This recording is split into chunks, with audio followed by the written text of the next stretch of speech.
안녕하십니까? 반갑습니다. 오늘은 이제 예수 그리스도의 부활 중에서 이제 세 번째, 이 부활하셔서 영원한 속죄를 이루신 예수 그리스도에 대해서 함께 살펴보고자 합니다. 고린도전서 15장 12절서부터 말씀을 같이 한번 보시겠습니다. 고린도전서 15장 12절서부터 한번 같이 읽어보겠습니다.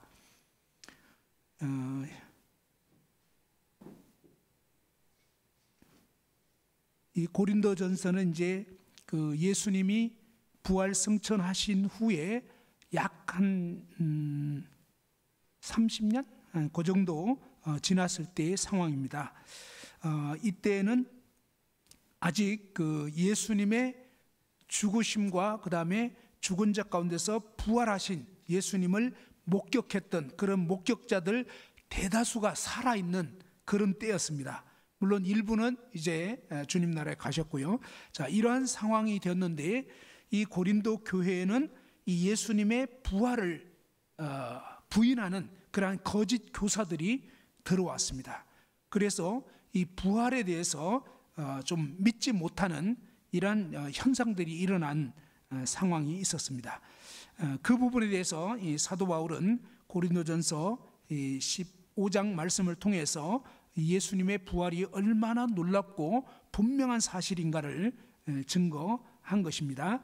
15장 1절서부터 11절까지에는 보면 예수님의 그 부활한 상황에 대해서 특히 이제 15장 3절에 보면 내가 받은 것을 먼저 너에게 전하였노니 이는 성경대로 그리스도께서 우리 죄를 위하여 죽으시고 4절에 보면 장사 지낸 바 되셨다가 성경대로 사흘 만에 다시 살아나셨다.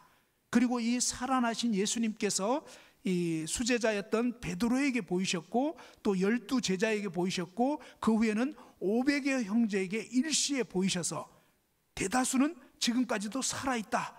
그리고 예수님의 친동생이었던 야고보 그리고 모든 사도에게와 맨 나중에는 이 사도 바울 자신도 이 부활하신 예수님을 보게 되면서 지독한 박해자가 이제 놀라운 그런 이 사도로 바뀌어져서 예수님을 놀랍게 증거하는 그런 증인의 삶을 살게 되었습니다.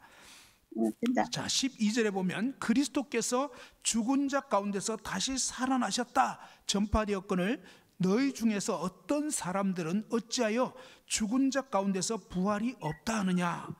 이런 거짓 교사들이 일어났다는 것입니다. 13절에 만일 죽은 자의 부활이 없다면 그리스도도 다시 살아나지 못하셨으리라. 그리스도께서 만일 다시 살아나지 못하셨으면 우리가 전파하는 것도 헛것이고 또 너희 믿음도 헛것이며 또 우리가 하나님의 거짓 증인으로 발견되리니 우리가 하나님이 그리스도를 다시 살리셨다고 증언하였음이라. 만일 죽은 자가 다시 살아나는 일이 없으면 하나님이 그리스도를 다시 살리지 아니하셨으리라. 만일 죽은 자가 다시 살아나는 일이 없으면 그리스도도 다시 살아나는 일이 없었을 터이요. 17절 한번 다 같이 읽어보죠. 시작. 그리스도께서 다시 살아나신 일이 없으면 너희의 믿음도 헛되고 너희가 여전히 죄 가운데 있을 것이요. 자, 그리스도께서 다시 살아나신 이 부활이 없다면 너희 믿음도 헛되게 되고 너희가 여전히 죄 가운데 있을 것이다 라고 얘기를 하고 있습니다. 18절에 또한 그리스도 안에서 잠자는 자도 망하였으리니 만일 그리스도 안에서 우리가 바라는 것이 다만 이 세상의 삶뿐이면 모든 사람 가운데 우리가 더욱 불쌍한 자이리라. 그죠? 이 놀라운 부활의 그런 소망이 없이 그냥 그것이 헛것이라면 그냥 예수님을 믿고 예수님 때문에 그렇게 여러 가지 고난을 당하고 이렇게 살았던 사람들은 정말로 불쌍한 사람이 된다 이런 얘기가 되는 거죠. 그런데 20절에 보면 그러나 사실은 그게 아니라는 것입니다. 이제 그리스도께서 죽은 자 가운데서 다시 살아나셔서 잠자는 자들의 첫 열매가 되셨도다. 예수님을 믿고 죽은 사람들을 성경은 잠자는 자들이라고 표현하고 있습니다. 자, 21절에 사망이 한 사람, 이 아담 때문에 사망이 오게 됐습니다. 말미암았으니 죽은 자의 부활도 한 사람 바로 예수 그리스도로 말미암는도다. 아담 안에서 모든 사람이 죽은 것 같이 그리스도 안에서 모든 사람이 삶을 얻으리라. 성경은 너무나 분명하게 우리에게 이 예수 그리스도의 부활에 대해서 증거해 주고 있습니다. 그리고 이 부활이 얼마나 중요하냐면 사실은 예수 그리스도의 이 부활이 없었다면 우리의 믿는 믿음이 헛되게 되는 것입니다. 거짓 증인이 되는 것이고, 그 다음에 또 여전히 죄 가운데 있을 것이고, 한마디로 뭡니까? 이 기독교 신앙의 근간이 무너질 수밖에 없는 그런 것이 된다는 것입니다. 그래서 어쩌면 이 부활이야말로 기독교 신앙의 핵심이고 그 다음에 근본이다, 이렇게 말할 수가 있습니다. 사실은 이 예수 그리스도의 부활이야말로 하나님의 모든 약속과 예언의 최절정을 이루는 성취가 되고, 이 그리스도의 부활을 목격하고 그 부활하신 예수님을 믿게 되었던 이 제자들이 그전까지는 죽음에 대해서 두려워하고 여러 가지 뭡니까? 자신의 한계를 벗지 못했다가 이제 부활하신 예수님을 만나게 되면서 이제 더 이상 죽음이 두렵지 않게 되고, 또 이제 뭡니까? 자기 자신의 어떤 그 욕망에 이끌리는 삶에서 담대하게 이제 전환되어서 예수 그리스도가 주인이 되시고 부활하신 예수님으로 말미암아서 이제 겁없이 담대하게 부활하신 예수님을 증거하는 그런 증인의 삶을 살게 된 놀라운 전환점이 되었던 것입니다. 그래서 이 부활은 너무나 중요한 것이 아닐 수가 없다 하는 것입니다. 자, 오늘은 이제 이 부활하셔서 예수님이 부활하심을 통해서 이 영원한 속죄를 이루시게 되었는데, 이런 과정에 대해서 살펴보면서 이 예수님의 부활의 또 다른 중요한 측면을 함께 살펴보려고 하는 것입니다.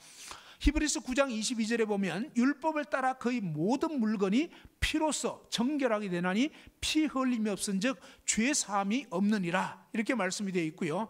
출애굽기 13장 13절에는 보면 나귀의 이 첫 새끼는 다 어린 양으로 대속할 것이고 대신 값을 지불해야 된다. 그렇게 하지 아니하려면 그 목을 꺾을 것이며 너의 아들 중 처음 난 모든 자는 다 대속을 해야 된다 라고 하면서 이 죄와 대속 제사에 대해서 소개를 해주고 있습니다.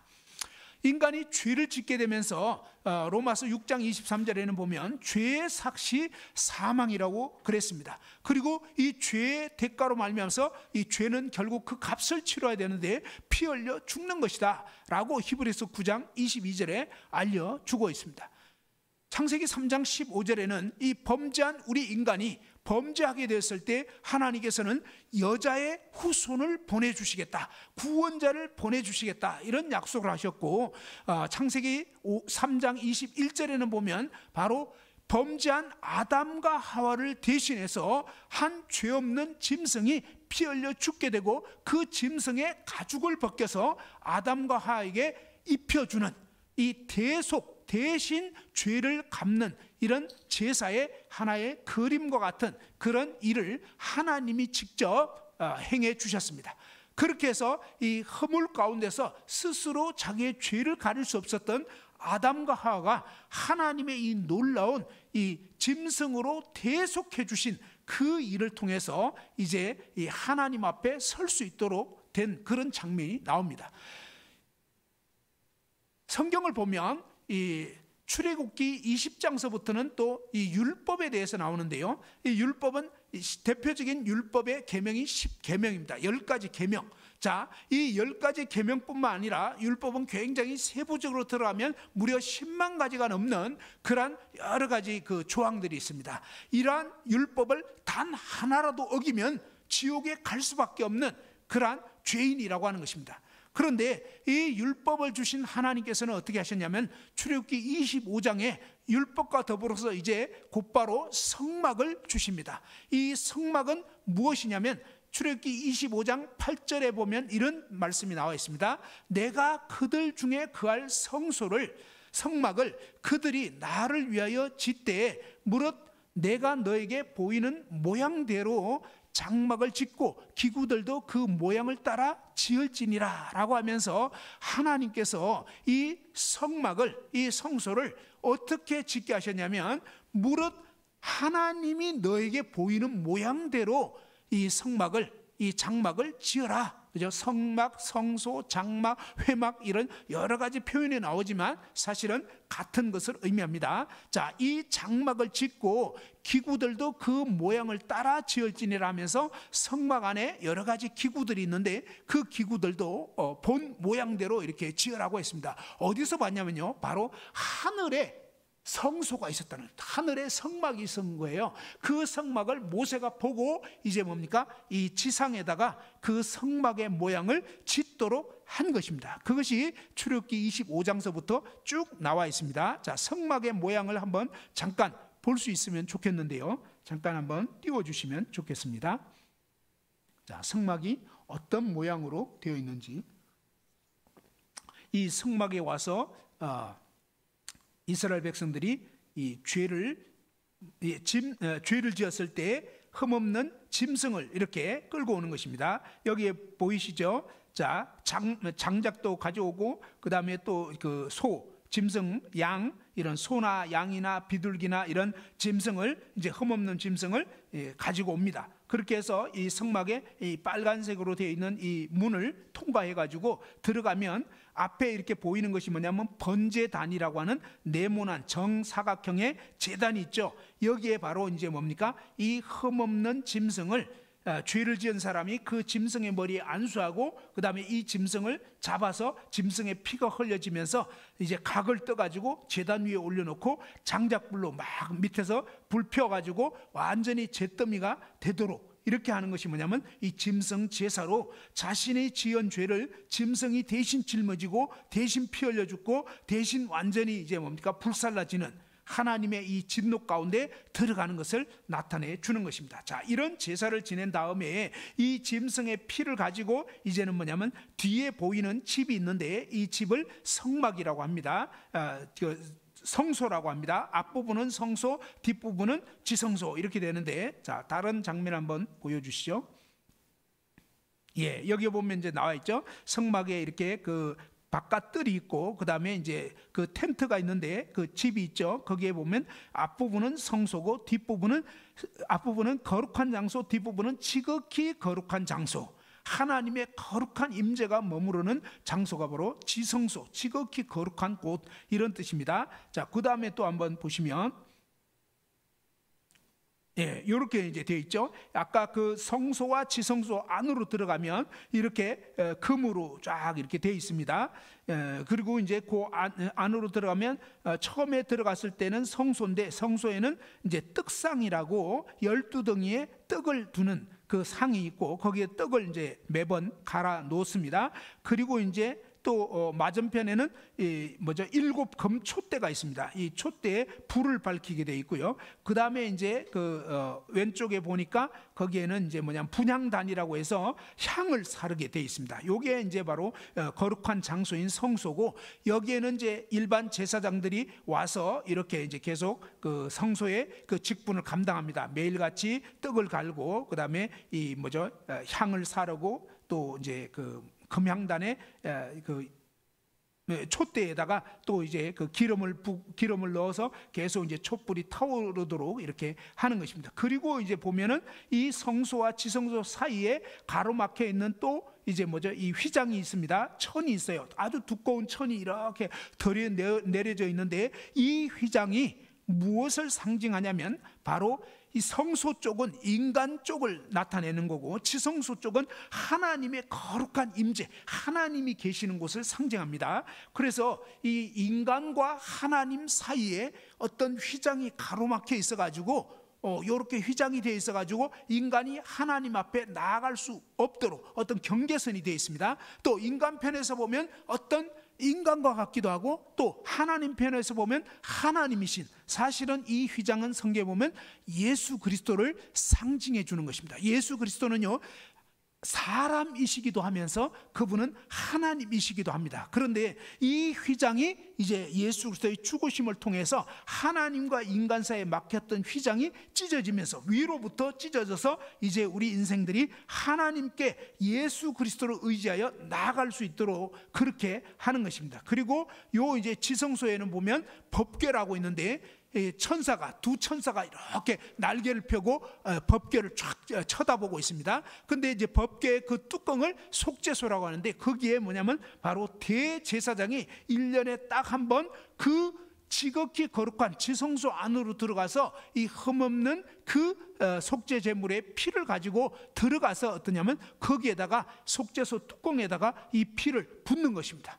그렇게 해가지고 뭐냐면 이 속죄 제사가 1년에 한 차례 드려지게 되면 이스라엘 전체 백성의 죄를 속하는 그러한 제사를 지내게 되는 것입니다. 자, 그런데 이러한 성소가 어디에 있었느냐, 이 성막이 어디에 있었던 거냐, 사실은 뭐냐면 하늘 나라에 있었다 하는 것입니다. 이것이 아주 중요한 포인트입니다. 자, 하늘에 있는 성막과 그 성막에서 뭐냐면 이 영원한 속죄의 제사가 드려져야만 한다는 것을 나타내 주고 있는 것입니다. 요한복음 1장 29절에는 보면 보라, 세상 죄를 지고 가는 하나님의 어린 양이로다 라고 하면서 바로 예수 그리스도가 그 속죄 제물의 제물이라는 것을 나타내 주고 있습니다. 이 온 세상의 죄를 예수 그리스도께서 다 짊어지고 결국은 뭐냐면 결국 이 갈보리 십자가로 나아가시게 되었고, 그 다음에 요한복음 19장 30절에 보면 다 이루었다 하면서 예수 그리스도께서 온 인류의 죄값을 치르신 것입니다. 저와 이런 모든 죄값을 다 치르셨어요. 그런데 예수님께서 이렇게 죄값을 다 치르고 나셨는데 이 일이 완전히 해결이 되고 성취되는 것은 어디에서 이루어지는 것이냐면 바로 하나님 계신 이 하늘 성소에서 이 속죄 제사가 완전히 이루어져야만 된다고 하는 것입니다. 그것이 바로 조금 전에 저희가 함께 읽어봤던 고린도전서 15장 17절에 그리스도께서 다시 살아나신 이 부활이 없다면 너희 믿음이 헛되고 너희가 여전히 죄 가운데 있을 것이요 라고 하는 말씀의 뜻이 뭐냐면, 예수님이 부활해서 승천하셔서 하늘 성소에 가셔서 그곳에서 뭐냐면 하늘 성소의 그 지성소에 그리스도의 그 피가 흘려지는 속죄 제사가 이루어지는 이 일이 있지 않으면 원칙적으로 이 죄 문제가 해결될 수 없다는 것을 성경은 분명하게 알려주고 있습니다. 그래서 이 예수 그리스도의 부활은 이처럼 아주 정말 중차대하고 필수적인 그런 것인 것을 볼 수가 있는 것입니다. 그런데 이 말씀에 이제 들어가기 앞서서 한번 생각해 봅시다. 이 하늘나라에는 죄가 있을까요, 없을까요? 이 천국에는 분명히 죄가 없는 거죠. 그러면 죄가 없는 그 하늘나라에 성막이 왜 있겠느냐 하는 것입니다. 한번 생각해 보십시오. 상식적으로 생각해 보면요, 죄가 없는 그곳에 속죄 제사를 드려야 할 이러한 성막이 그곳에 왜 있어야 하겠냐 이 말입니다. 죄가 없는 하늘나라에는 이 성소가 있을 필요가 없는 것이죠. 그런데 이 하늘나라에 있는 이 성소, 이 성막의 모양을 모세가 보고 그 본 그대로 하나님이 지으라고 이 지시를 받아가지고 뭡니까? 이 율법을 통해서 우리 인생들은 죄인임을 깨닫게 됩니다. 이 죄를 가진 채로는 멸망할 수밖에 없기 때문에 하나님께서는 곧바로 뭡니까? 출애굽기 25장서부터 성막을 짓도록 하셨는데, 이 성막을 지어가지고 뭡니까? 죄를 지은 인생들이 계속적으로 흠없는 속죄 제물을 가지고 와서 이 성막에서 제사를 지내도록 하는데, 이러한 모습을 계속 보여주시면서 1년에 단 한 번은 어떻게 되냐면 대제사장, 제사장 중에서 가장 우두머리인 이 대제사장이 1년에 한 번 바로 이 속죄 제사를 지내서 그 속죄 제물의 피를 가지고 지성소, 지극히 거룩한 이 성막의 지성소에 들어와서 그 속죄 제물의 피를 거기다 부어야 결국 뭡니까?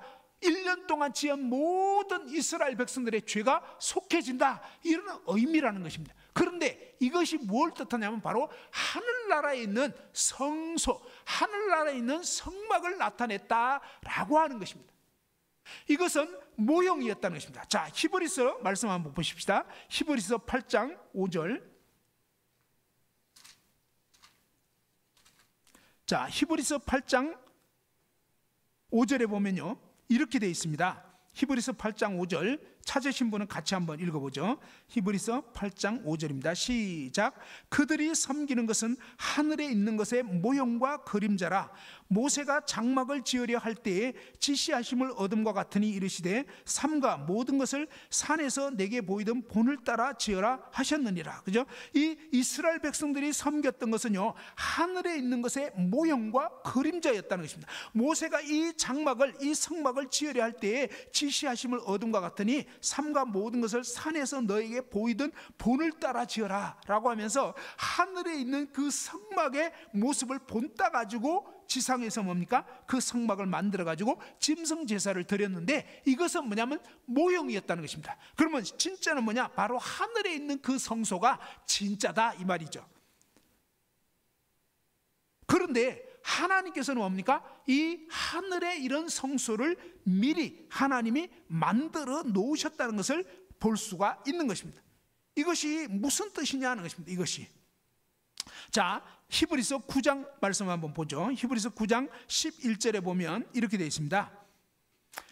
그리스도께서는 장래 좋은 일의 대제사장으로 오사 손으로 짓지 아니한 것 곧 이 창조에 속하지 아니한 더 크고 온전한 장막으로 말미암아 염소와 송아지의 피로 아니하고 오직 자기의 피로 영원한 속죄를 이루사 단번에 지성소에 들어가셨느니라, 이런 뜻입니다. 자, 손으로 짓지 않은 그런 성소가 하늘나라에 있었고요, 이 하늘나라의 성소에는 지상에서의 어떤 염소, 송아지, 양, 비둘기 이런 피로는 되지가 않는 것입니다. 이 하늘의 성소에는 정말 어떤 제사가 드려져야 했냐면 23절에 보면, 자, 히브리서 9장 23절, 그러므로 하늘에 있는 것들의 모형은 이런 것들로서 정결하게 할 필요가 있었으나 하늘에 있는 그것들은 이런 것들보다 더 좋은 제물로 할지니라. 그러면서 24절, 25절 한번 읽어봅시다. 시작. 그리스도께서는 참끝의 그림자인 손으로 만든 성소에 들어가지 아니하시고 바로 그 하늘에 들어가사 이제 우리를 위하여 하나님 앞에 나타나시고 대제사장이 해마다 다른 것의 피로써 성소에 들어가는 것 같이 자주 자기를 드리려고 아니하실지니 그리하면 그가 세상을 창조한 때부터 자주 고난을 받았어야 할 것이로되 이제 자기를 단번에 제물로 드려 죄를 없이 하시려고 세상 끝에 나타나셨느니라. 무슨 얘기냐면요, 바로 이 하늘나라에, 죄가 없는 하늘나라에 하나님이 친히 이 성소를 지어 놓으셨다는 것입니다. 이것은 무슨 뜻이냐면요, 자 보세요, 이것은 무슨 뜻이냐면 하나님께서는 이 출애굽기에 성막을 짓기 이전에 이미 하늘에 이런 성막, 하늘에 이 성소를 두셨다는 것입니다. 이게 무슨 뜻이냐면요, 이것은 장차 하나님께서 뭡니까? 바로 하나님의 아들 예수 그리스도가 이 땅에 오셔서 죽으시고 그 다음에 부활하셔서 성천하셔서 하늘나라의 이 지성소에 들어오셔서 그 그리스도의 피로, 완전한 제물 대신 이 그리스도의 피로 영원한 속죄를 이루실 것에 대한 놀라운 그런 사실을 나타내 주신 것입니다. 만일 예수 그리스도께서 부활하시지 않으셨다면, 부활이 없었더라면 바로 이 영원한 속죄의 제사가 이루어질 수가 없는 것입니다. 그런데 이 말씀이 우리에게 알려주는 것은 또 어떤 의미를 갖고 있냐면요, 사실은 뭡니까? 하나님께서는 영원 전에 하늘 세계, 아직 이 세상을 창조하시기도 전에 어떻게 하셨느냐? 에베소서 1장 4절 말씀에 보면 창세전에 그리스도 안에서 우리를 택하셨다, 이런 엄청난 말씀이 나와 있습니다. 계시록 13장 8절에 보면 창세전에 죽임을 당한 하나님의 어린 양에 대해서 말씀해 주고 있습니다. 히브리서 2장 10절에도 보면 만물이 인하고 만물이 말미암은 자에게는 많은 아들을 이끌어 영광에 들어가게 하시는 일에 저희 구원의 주를 고난을 통하여 온전케 하심이 합당하도다. 무슨 말씀이냐면요, 많은 아들들을 이끌어서 하나님의 영광의 세계에 들어가게 하실 일을 하나님이 영원전에 계획하셨습니다. 그런데 이 계획은 어떻게 성취될 수 있느냐? 정말 하찮은 피조물과 같은 우리 인생들, 흙으로 지어진 이런 인생들이 하나님의 영원 세계에 들어가서 하나님의 영원한 아들들이 되는 이런 엄청난 일이 어떻게 가능하냐? 그것은 바로 저희 구원의 창시자를 고난을 통하여서 온전케 하심이 합당하다라고 하면서 하나님께서 사실은 영원전에 이런 엄청난 계획을 가지신 것입니다. 사실은 하나님께서 영원전에 이미 뭡니까? 이 삼위일체 하나님께서 온 세상 만물을 짓기 전에 이런 계획을 가지시고 결국 뭡니까? 영원전부터 하나님의 아들 그리스도께서 고난당하실 것이 계획되어 있었던, 예정되어 있었던 것을 볼 수가 있습니다. 이러한 놀라운 계획 가운데서 이제 때가 되었을 때 하나님께서는 그 아들을 인간의 몸을 입고 이 세상 가운데 인간 역사의 BC와 AD를 가르는 한 가운데 지금으로부터 2000여 년 전에 바로 이 유대 땅 베들레헴에서 하나님의 아들, 하나님이신 그분이 인간의 몸을 입고 이 세상 가운데 오셨던 것입니다. 그리고 그분께서 이제 33년 정도의 공생애를 삶을 사시고 마지막 3년이 이제 공생의 삶을 사시면서 그분이 정말 진짜 하나님의 아들이시고 하나님이심을 증명을 하셨습니다. 그랬지만 대다수의 사람들이 믿지 않았습니다. 믿지 못했습니다. 그런데 이 예수 그리스도께서 말씀하신 그대로 또 구약 성경에 예언된 그대로 죽으시고 사흘 만에 부활하게 되셨을 때 제자들이 비로소 뭡니까? 이분이 진짜 하나님이신 것을 믿게 된 것입니다. 그리고 이분은 정말 나는 부활이요 생명이니 나를 믿는 죽어도 살겠고 살아서 나를 믿는 영원히 죽지 않는다, 이런 엄청난 그 놀라운 부활의 하나님, 부활의 예수 그리스도를 만나게 되면서 그들은 이제 더 이상 죽음이 두렵지 않게 되는 이 부활의 증인들로 바뀌어지게 된 것입니다.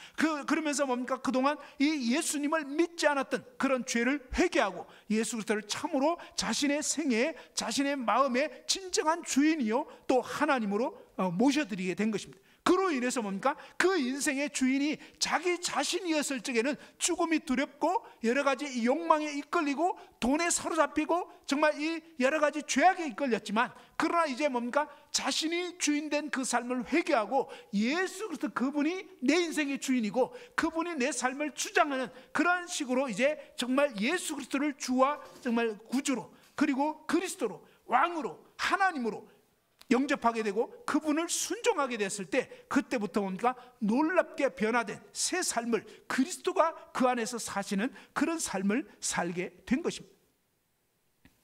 자, 히브리서 9장에서 알려주는 것은 무엇이었습니까? 그것은 바로 이 하늘에 있는 진짜 그 성막의 모습을 본따서 지상에 이렇게 성막을 모형과 그림자로 만들었는데, 여기에서 드려진 이 짐승 제사로는 인간의 죄 문제를 근본적으로 해결할 수 없었다는 것입니다. 그런데 이제 뭡니까? 예수 그리스도께서 친히 대제사장, 진정한 대제사장이신 예수 그리스도께서 이 땅 가운데 오셔서 정말 인간으로 오셔서 하나님이시기 때문에 사실은 그냥은 죽으실 수가 없는 거죠. 그런데 하나님이신 그분이 인간의 몸을 입고 오셨기 때문에 인간을 대신해서 죽으실 수가 있게 된 것입니다.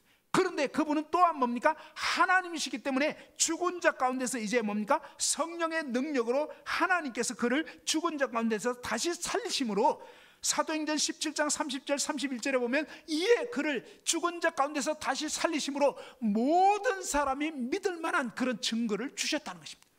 예수 그리스도의 이 부활이야말로 모든 사람이 이분이 진짜 하나님 맞구나, 이분만이 정말이구나, 이분만이 정말 다른 이로서는 구원자가 없다는 거, 오직 예수 그리스도 밖에 없다는 이 사실을 누구나 다 알 수 있도록, 그리고 누구나 믿을 수 있도록 하나님께서는 뭡니까? 바로 어린아이서부터 노인의 이르까지 이에 모든 사람이 믿을 만한 그런 증거로 예수님을 부활되게 하신 것입니다. 그래서 이 부활하신 예수 그리스도를 통해서 그분을 보면서 그분을 바라보면서 그분을 믿는 믿음을 가져야 하는 것입니다. 그런데 이 예수 그리스도께서 어떻게 하셨습니까? 바로 장래 좋은 일의 대제사장으로 오셔가지고 손으로 짓지 아니한 곧 이 창조에 속하지 아니한 더 크고 온전한 장막으로 염소와 말미암아 염소와 송아지의 피를 안 하고 자기의 피로 영원한 속죄를 이뤘다는 것입니다. 그분이 하나님이시기 때문에 하나님이신 그분의 죽으심과 그분의 그 피로 말미암아서 놀라운 사실은 뭡니까?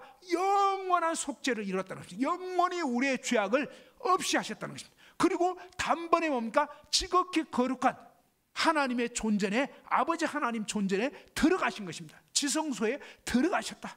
그래서 바로 이 예수 그리스도의 피를 힘입어서 우리가 이제 뭔가 지성소에 들어갈, 하나님 아버지의 존전에 들어갈 담력을 얻게 된 것입니다. 그리고 히브리서 10장 19절 20절에 보면 그런 말씀이 나와 있습니다. 20절에 보면 그 길은 우리를 위하여 휘장 가운데로 열어놓으신 새로운 살 길이요, 휘장은 곧 그의 육체니라 그랬죠. 바로 하나님이시고 인간이신 이 예수님의 양면적인 그 모습, 그것이 마치 성소와 지성소를 가로막고 있는 것처럼 예수님은 뭡니까? 인간인, 100% 인간인 동시에 100% 하나님이신데, 이분이 그 몸이 찢기심으로 마치 그 하나님과 인간 사이를 가로막던 휘장이 찢겨진 것처럼 이 휘장이 바로 예수 그리스도를 나타내는 거라는 것입니다. 이 예수 그리스도의 죽으심, 그리고 이제 뭡니까? 휘장 가운데로 길을 열어놨어요. 그리고 그 예수 그리스도께서 뭡니까? 그분이 친히 어떤 짐승의 피가 아닌 하나님이신 그분의 피가 흘려짐으로 하늘의 거룩한 이 지성소 가운데 그 하나님의 어린 양이신 그 예수님의 피가 흘려짐으로 정말로 저와 여러분 모든 죄가 영원히 속해진 것입니다. 자, 이런 엄청난 일을 이루어 놓으신 것입니다. 그래서 베드로전서 1장 19절에서 21절에도 보면 오직 흠없고 점없는 어린 양 같은 그리스도의 보배로운 피로 된 것이니라. 그는 창세 전부터 미리 알린 바 되시니라. 예수님은요, 이 세상이 만들어지기 전부터 이미 사실은 계획되어 있었다는 것입니다. 이 마지막 세대의 말세에 너희를 위하여 나타낸 바 되었으니 너희는 그를 죽은 자 가운데서 살리시고 영광을 주신 하나님을 그리스도로 말미암아 믿는 자니 너희 믿음과 소망이 하나님께 있게 하셨느니라. 그죠? 하나님께서 바로 이렇게 하셨다는 것입니다. 이제 마지막 네 번째로 생각해 볼 수 있는 것은 이 죽은 자 가운데서 부활하심으로 이렇게 영원한 속죄를 이루신 예수님이 바로 하나님이시다 하는 것입니다. 이 부활을 통해서 이런 엄청난 영원한 속죄를 이루어 놓으신 이 예수님이 바로 하나님이시다 하는 것입니다.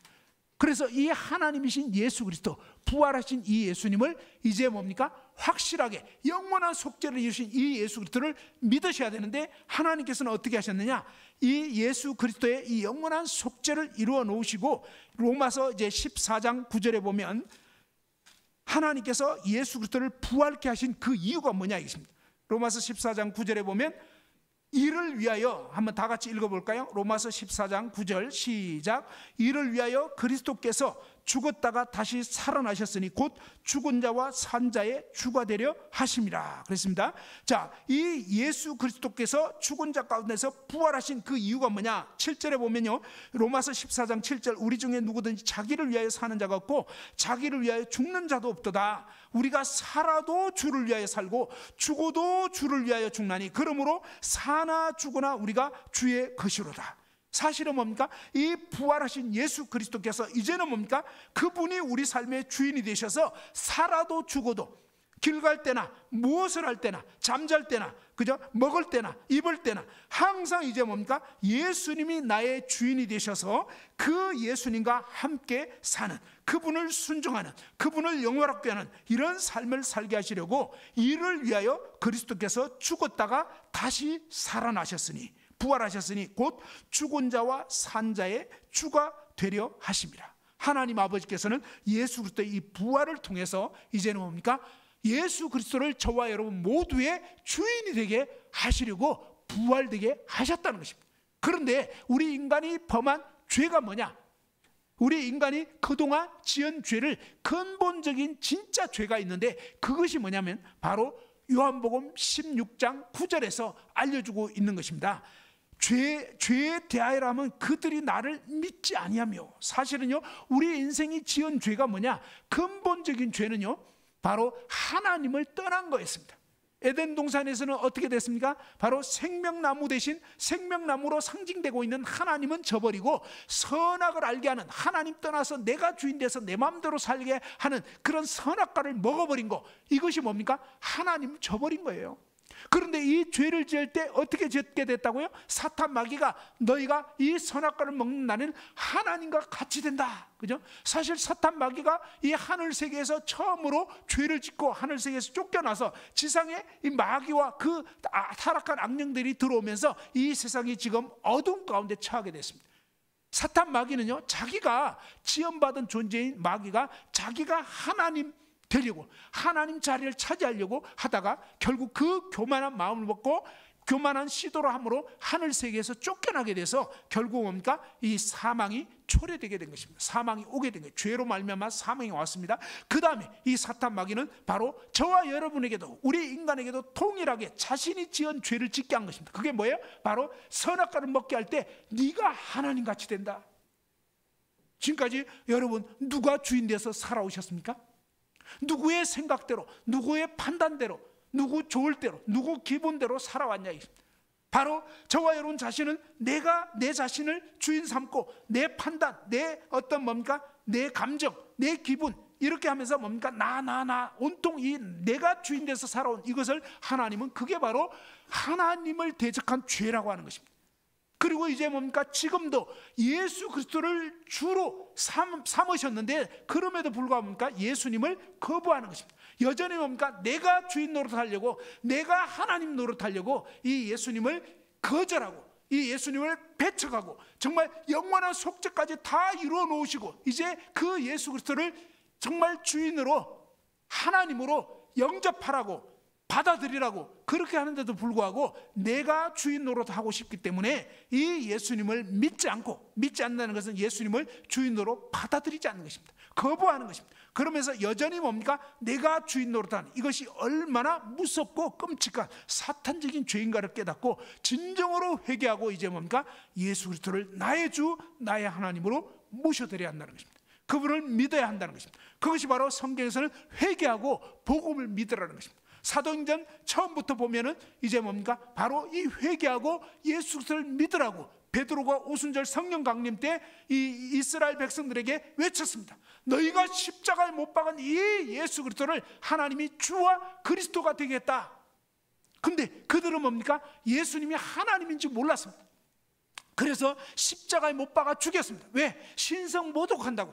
그런데 진짜로 알게 된 것은 뭡니까? 정말로 그분이 하나님이었던 거예요. 그런데 그 하나님이신 그분을 그들은 싫어하고 미워하고 증오하고 결국 뭡니까? 십자가에 못 박아 죽여버린 것처럼 결국 뭡니까? 내가 하나님 되어서 산다는 것은 바로 그런 뜻입니다. 내 자신이 내 마음대로 살고자 바로 왕이신 그분, 하나님이신 그분을 철저하게 배격하고 대적하고 이렇게 하는 것이 뭐냐? 바로 그것이 진짜로 이 용서받을 수 없는 죄가 되는 것입니다.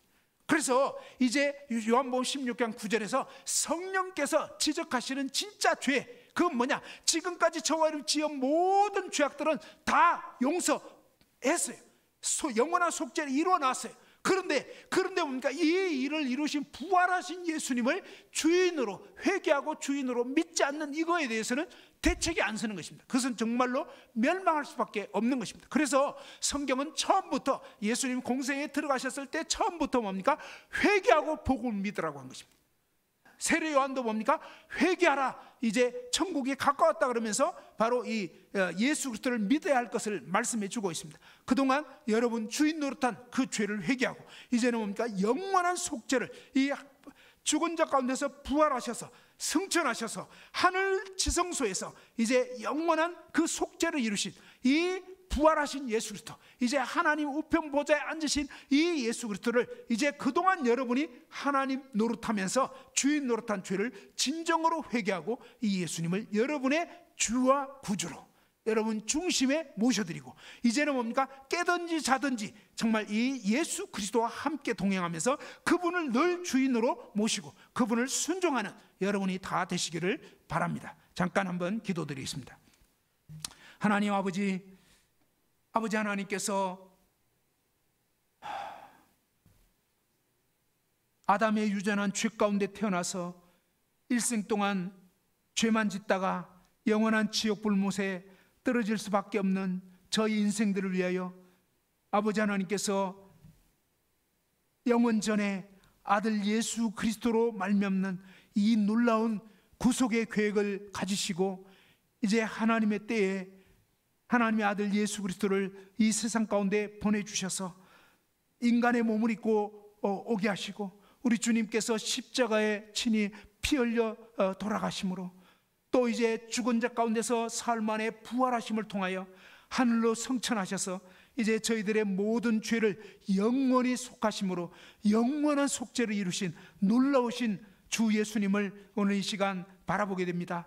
또한 이제 아버지 하나님께서는 이와 같은 놀라운 주인 되시고 구원자이신 예수 그리스도를 이제는 그동안 자신이 주인된 그러한 삶에서 회개하고 참으로 예수님을 이제 나의 주, 나의 하나님으로 영접합니다. 이 예수님을 정말 믿습니다. 제가 그동안 주인 노릇한 죄를 회개합니다. 제가 그동안 예수님을 저의 주인 삼지 않고 제가 주인인 양 제 마음대로 고집하면서 예수님을 거부하고 거역했던 죄를 회개합니다. 예수님이 이제 제 마음 가운데 주인이십니다. 제 마음에 들어오셔서 남은 생애를 인도해 주옵소서. 예수님은 저의 주, 저의 하나님이십니다 라고 고백하는 심령들 가운데 정말 예수님을 영접하는 사람들마다 이제는 정말 하나님의 자녀가 되게 하시고 영원한 하나님의 놀라운 이 복을 허락하시는 것을 생각할 때 참 감사를 드립니다. 아버지 하나님께서 붙들어 주셔서 이 말씀을 들은 모든 분들이 자신이 그동안 하나님 없이 주인 노릇한 이것이 얼마나 무서운 하나님을 대적한 그러한 죄인 것을 깨닫고 진정으로 회개케 하시며 또한 이제 진정으로 주 예수 그리스도를 주와 구주로 하나님으로 정말 영접하고 믿게 되는 놀라운 역사가 있게 하여 주옵소서. 아버지 하나님께 의탁을 드리옵고 주 예수님 존귀하신 이름으로 감사하며 기도 드리옵나이다. 아멘. 예, 감사드립니다.